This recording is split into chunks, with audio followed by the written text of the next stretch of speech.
नमस्कार श्रोता मित्रों, स्वस्थ नर सदा सुखी।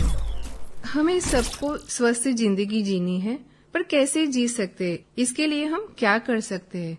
सबके दिल में दिमाग में ये बात उठती है। तो ये प्रश्न की हल आज हम सुलझाएंगे जितना हम हो सके। इसके लिए आज डॉक्टर प्रशांत मिस्त्री सर, जो मुंबई से आज पधारे हुए हैं दमा स्टूडियोज में। प्रशांत सर जो है फिजिकल थेरेपिस्ट है, human motion biomechanics, author of fuel and fuel. बहुत सारे फिटनेस इवेंट में पार्ट लेते हैं, बहुत सारे स्पोर्ट्स में जो इंटरेस्ट लेते हैं वो लोगों को ट्रेनिंग भी दे रहे हैं, और ये फील्ड में बहुत ही ज्ञानी व्यक्ति है। प्रशांत जी, आपका बहुत बहुत स्वागत है दमा स्टूडियोज में। Thank you sir. पहले तो मैं आपको ये पूछना चाहूंगी कि फिटनेस हम किसको कह सकते हैं? फिटनेस जनरली हर एक लोगों के लिए फिटनेस एक अलग चीज होती है। ओके, जैसे कि आप देखोगे जिम में जाने वालों के लिए अगर वो वेट ट्रेनिंग करते तो उनको लगता है कि हम फिजिकली अगर फिट रहे तो वो उनके लिए फिटनेस वो मायने रखता है। लेकिन फिटनेस के बहुत सारे रूप होते हैं। जैसे अगर आप देखोगे कि मेंटल हेल्थ भी जरूरी है, वो भी आपके फिटनेस से ही रिलेट करती है। फिर आपका इमोशनल हेल्थ, फिजिकली फिट रहना, ओवरऑल वेलबींग भी जो होती है, मतलब आपको टोटली अगर आपको फिट रहना है तो वहां से भी हम सोच सकते हैं कि ये बंदा जो है ये फिट है। और फिटनेस को कभी भी आप मेजर नहीं कर पाते हो। और दूसरी बात है कि जब भी आप अपने काम पे जाते हो, अगर आप फिट हो और इवनिंग में घर पे भी आते हो, आप उस वक्त भी आपको लगता है कि मेरे अंदर काफी एनर्जी है, इट मीन्स आप फिट हो। और काफी डिजीज से अगर दूर रहते हो तो इसे भी हम बोलते हैं कि इसका फिटनेस काफी अच्छा है। और सही भी है सर। हमें लगता है कि जो बॉडी दिखती है वो फिट है तो सब फिट है। अगर हम मानसिक रूप से स्वस्थ नहीं है तो हम रोजिंदी जो जिंदगी जीते हैं उसमें बहुत सारी तकलीफें हमें झेलनी पड़ती है। और सही पूछो तो उसका कोई इलाज करने जल्दी जाता भी नहीं है। मानसिक तौर से अगर कोई बीमार है तो कोई सीरियसली लेता ही नहीं है। तो अगर एक्सरसाइज से हम मानसिक और शारीरिक दोनों तरह से स्वस्थ रह सकते हैं, इससे ज्यादा तो क्या बात हो सकती है? यस, क्योंकि अगर आप देखो कोई डिप्रेशन में है या कोई एंजाइटी जिससे ज्यादा है या स्ट्रेस में है, तो मैं चाहूंगा कि जो एक्सरसाइज एक ऐसा मेडिसिन है जो आपको ये सब चीजों से काफी दूर रख सकता है। ऐसी रिसर्च भी काफी हो चुके हैं इस पे कि अगर आप प्रॉपर एक्सरसाइज करते हो तो 26% आप ये सारे प्रॉब्लम से दूर रह सकते हो। जैसे डिप्रेशन हुआ, एंजाइटी हुई, स्ट्रेस को आपको मैनेज करने आ जाता है प्रॉपरली अगर आपका फिटनेस अच्छा है तो। और सही है, फिटनेस अच्छी है तो हम पूरी तरह से स्वस्थ रह के अपने काम कर सकते हैं। जितनी हम फोर्स से काम कर सकते हैं तो हमारा जो आउटपुट मिलता है वो भी बहुत बढ़िया मिलता है। रियली। और सर, ऐसे सुनने में आया है, बहुत लोग बोलते हैं कि हम बहुत बिजी रहते हैं, हम एक्सरसाइज नहीं कर पा रहे या टाइम नहीं मिल रहा है, तो उसके बारे में आप क्या कहना चाहोगे? ऐसा है कि ये एक्सक्यूज है एक्चुअली। जैसे हम नहाते हैं, खाते हैं, जो भी डेली हमारा वर्क है, तो वैसे ही फिटनेस को आपको देना जरूरी है टाइम। क्योंकि आज के टाइम में लोग इतने बिजी है और इतना स्ट्रेस लेते हैं लाइफ के बारे में, पैसों के पीछे भाग रहे हैं, बहुत कुछ है। तो ये सब चीजों को, मतलब ये स्ट्रेस को दूर रखने के लिए मुझे लगता है कि उन्होंने एक्सरसाइज करना चाहिए, ताकि वो उसके बहुत सारे बेनिफिट्स है एक्सरसाइज के। अगर आप एक्सरसाइज करते हो तो मेरे ख्याल से ये सारे इवेंट से आप दूर रह सकते हो और अपने हेल्थ को काफी अच्छा रख सकते हो।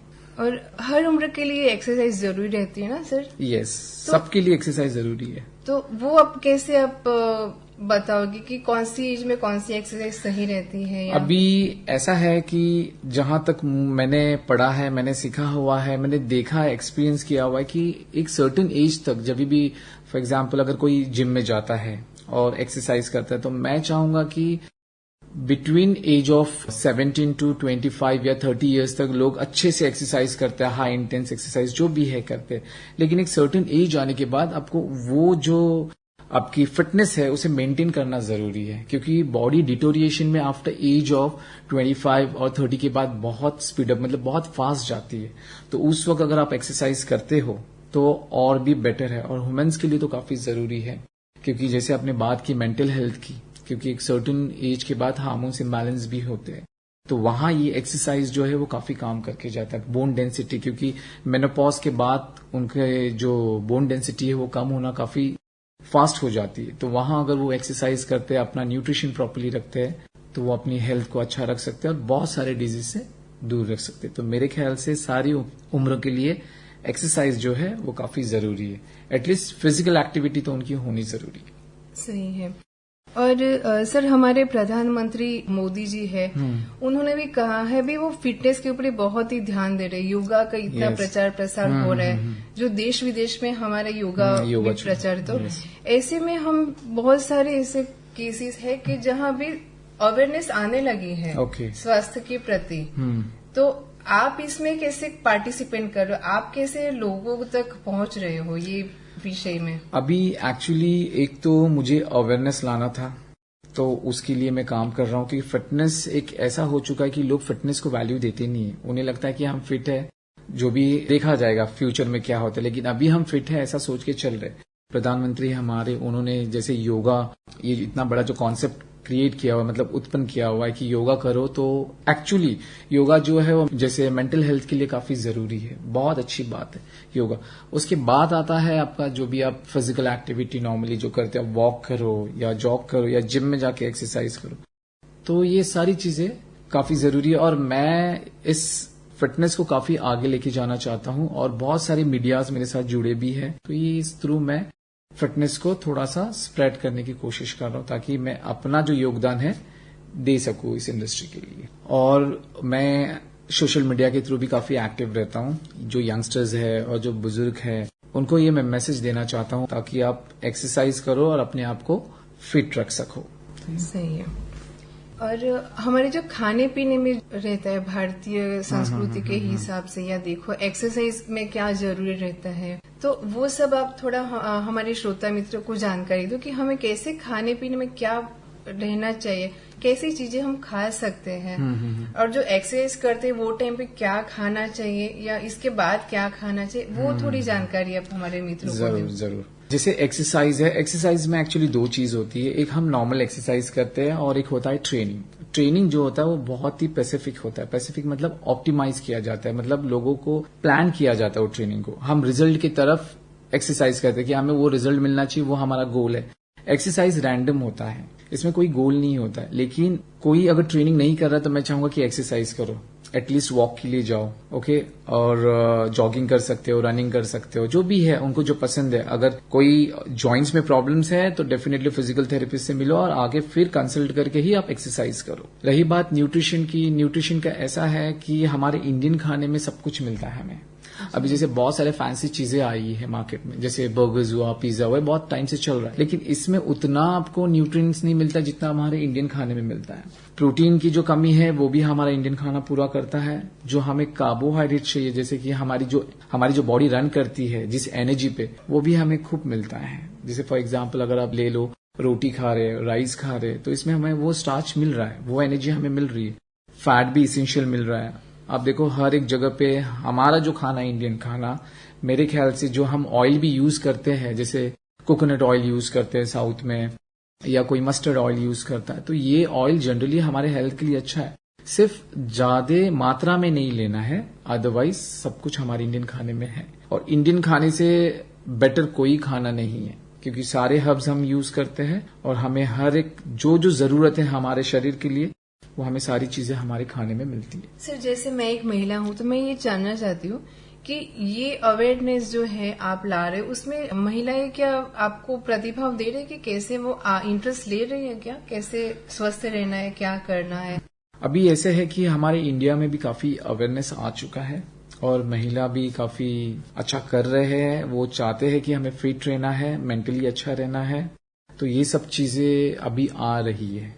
महिला जो है वो अपने मतलब पूरे फैमिली को टाइम देती है, लेकिन खुद के लिए कुछ टाइम नहीं होता है। तो मैं चाहूंगा कि उन्होंने भी अपने खुद के लिए थोड़ा टाइम निकालना चाहिए ताकि वो फिट रह सके, क्योंकि वो लोगों के लिए करती है और अपने ऊपर ध्यान देती नहीं है। तो मैं चाहूंगा कि वो थोड़ा टाइम निकाल के अपने फिटनेस पे ध्यान दे और हेल्दी रहे, क्योंकि ये सारे डिजीज जो ज्यादा फीमेल्स को ज्यादा बहुत सारे डिजीजेस कैच करते हैं। अपने हेल्थ पे ध्यान देना चाहिए, क्योंकि अगर महिला ठीक रहेंगे तो पूरी फैमिली ठीक रहेगी और पूरा जग ठीक रहेगा। अपनी जो शारीरिक हमारी क्षमता अलग अलग रहती है, पर जैसे हम सोचो एक जनरल एक लाइफ जी रहे हैं, तो इसमें हमें कैसे न्यूट्रिशन लेने चाहिए, हमें क्या क्या, जैसे कौन से मात्रा में क्या लेना चाहिए?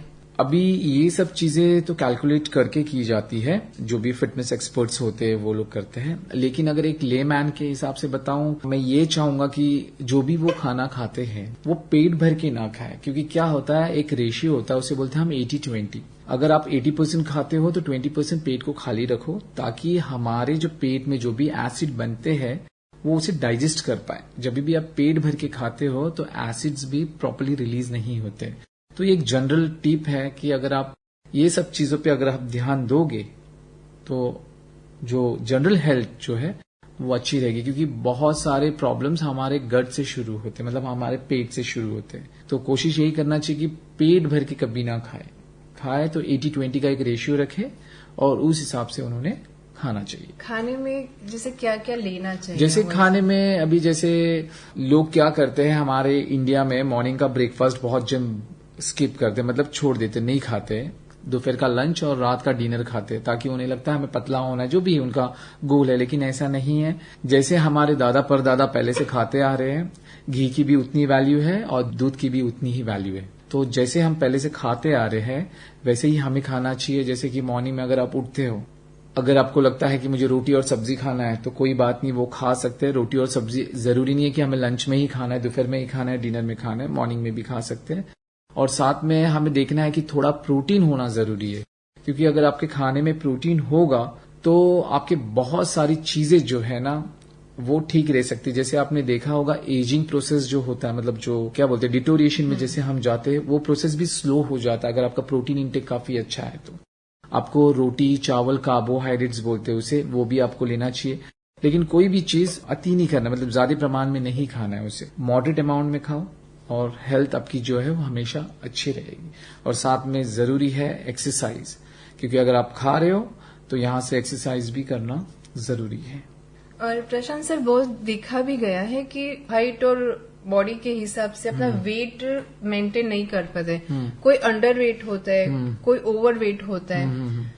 तो वो क्या एक्सरसाइज से सब ठीक हो पाता है? आप इसमें क्या बोलना चाहोगे? जैसे मैं बताऊंगा कि एक रामबाण इलाज जिसे बोलते हैं वो है एक्सरसाइज और आपका खाना। अगर आपको कोई भी चीजें, देखो जेनेटिक भी इसमें काम करती है, मतलब इसका भी कुछ फैक्टर होता है कि अगर कोई बंदा काफी ही पतला है तो कुछ प्रॉब्लम हो सकते हैं, जिसे हम बोलते हैं हाइपोथायरॉयडिज्म मेडिकल टर्म में।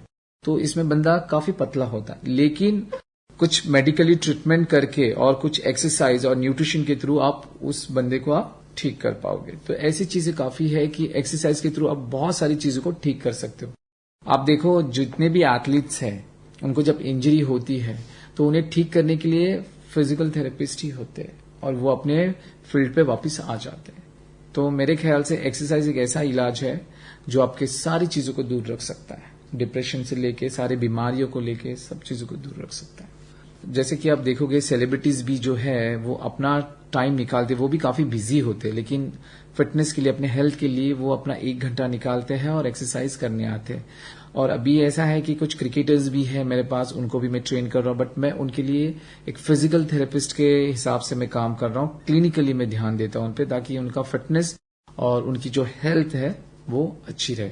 तो मैं चाहूंगा कि लोगों ने एटलीस्ट अपने लिए 1 घंटा निकाले और अपने हेल्थ पे ध्यान दे एक्सरसाइज के थ्रू। सर, आपने बहुत ही अच्छी जानकारी दी ये फिटनेस के लिए। कैसे अपने आप को इतने खुश रख पा रहे हो? मेरी हॉबीज है रीडिंग। मैं रीडिंग पे ज्यादा ध्यान देता हूँ, मुझे पढ़ना काफी अच्छा लगता है। म्यूजिक भी सुनता हूँ, गाने मुझे थोड़े अच्छे लगते हैं, ताकि गाने सुनने से मेरे बहुत सारे जो स्ट्रेसफुल इवेंट्स होते हैं वो निकल जाते हैं। मैं जो भी मैं सोचता हूँ, जो नेगेटिव एनर्जीज आती है, तो मैं ये सारी चीजें मेरी निकल जाती है। तो म्यूजिक मेरे लिए काफी अच्छा काम करके जाता है और एक रीडिंग जो है वो। आपको कौन सा गाना पसंद है? मुझे तो सारे गाने पसंद है हिंदी के। जैसे अभी के टाइम में जुबिन करके एक सिंगर है, मुझे उसके गाने सुनने अच्छे लगते हैं। Okay sir. श्रोता मित्रों, बहुत अच्छी जानकारी मिली होगी आपको। प्रशांत सर ने स्वस्थ जिंदगी कैसे जी सकते हैं इसके बारे में बहुत सारे आप